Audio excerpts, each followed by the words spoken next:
First, I'd like to congratulate Creighton on a great match. I thought they played really, really well, obviously. They served very, very tough. I think that's as tough as we've seen this year. They knew where to go, where our weaknesses were, and exploited those, I thought, very well. And I thought they just played very aggressive when they needed to, especially critical points and end game and game 5.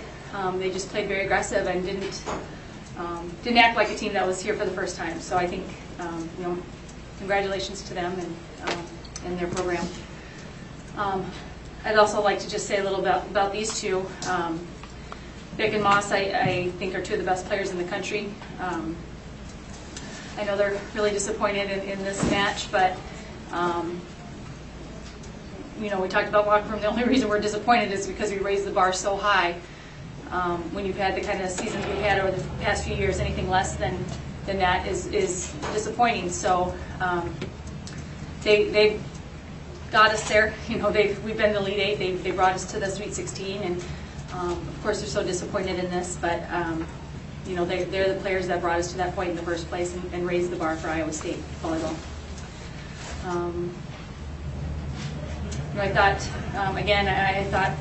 Creighton just did a great job of being aggressive and keeping us on our toes a little bit, especially off the serve. They serve very, very tough, and when you do that and don't pass the ball very well, then you become pretty predictable in your offense.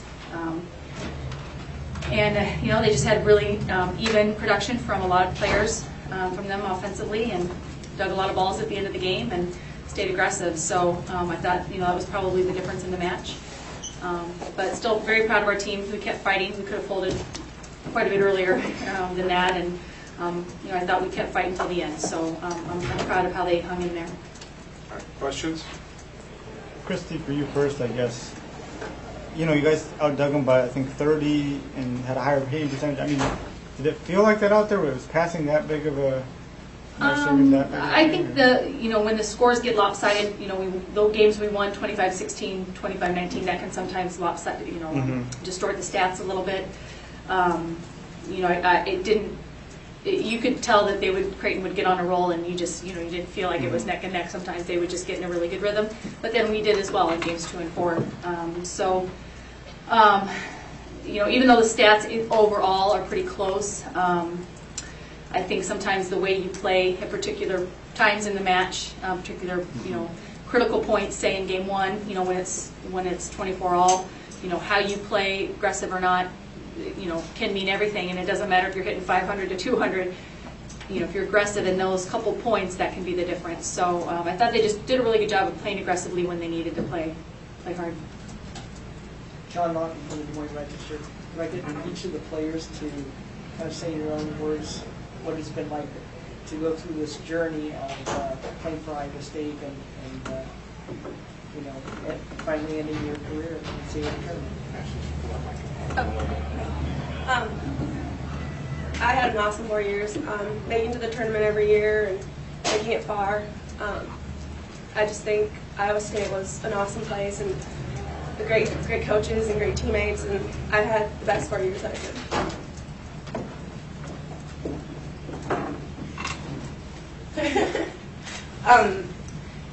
Yes, ditto. Yeah, I loved it at Iowa State, just being able to learn from all the coaches. I was here for 5 years, so I redshirted the first year, so it was kind of like a learning process the first year, and I enjoyed every minute being here and making it to the tournament with my teammates. For Ashley, Coach Booth said that the digging number is pretty indicative of how much heart was in that match.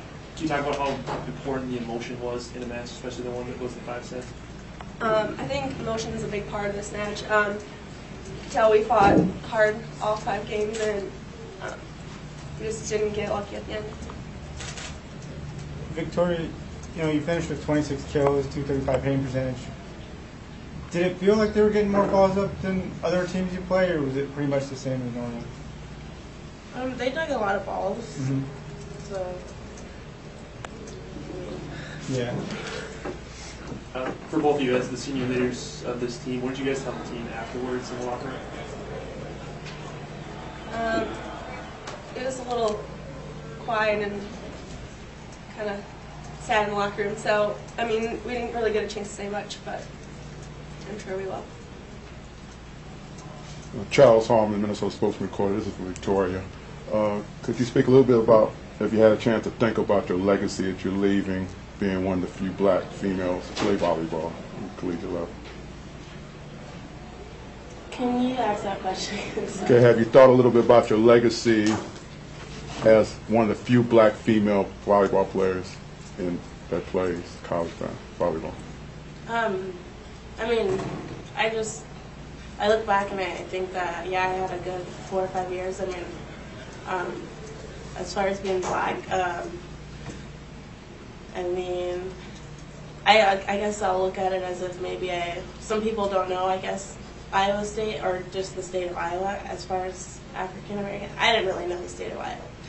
I didn't know it was on the map. But just me coming here and maybe being one of the only black girls on the team and making it through just fine, maybe opening up the doors for other African Americans to come here and still do the same thing, I guess. Ashley, talk about, in a match like that, I mean, when it's back and forth in the fifth game, do you go in that fifth game thinking you're going to win, you know, kind of, you have to believe that, or what was the mood of the team going into that fifth game? I thought in the fourth game that we played very well, so we kind of had momentum going into the fifth game, and you kind of have to use that, and I feel like we didn't start the game off very strong, so it would have been better if we used that momentum going into the fifth game. Time for one more. Chrissy, this is the first time that you guys have ever lost the first round match in the NCAA tournament. What do you guys do going forward now? How do you transition from this loss? Well, one of the things one of our assistant coaches said was that you can't take for granted when you do advance because you do have to be good to advance, and not that we, I think, took for granted the last couple seasons, but sometimes this kind of loss can put into perspective that you can't quit working hard as a staff or as a team of players. You can't take for granted that these wins in the tournament were just going to come.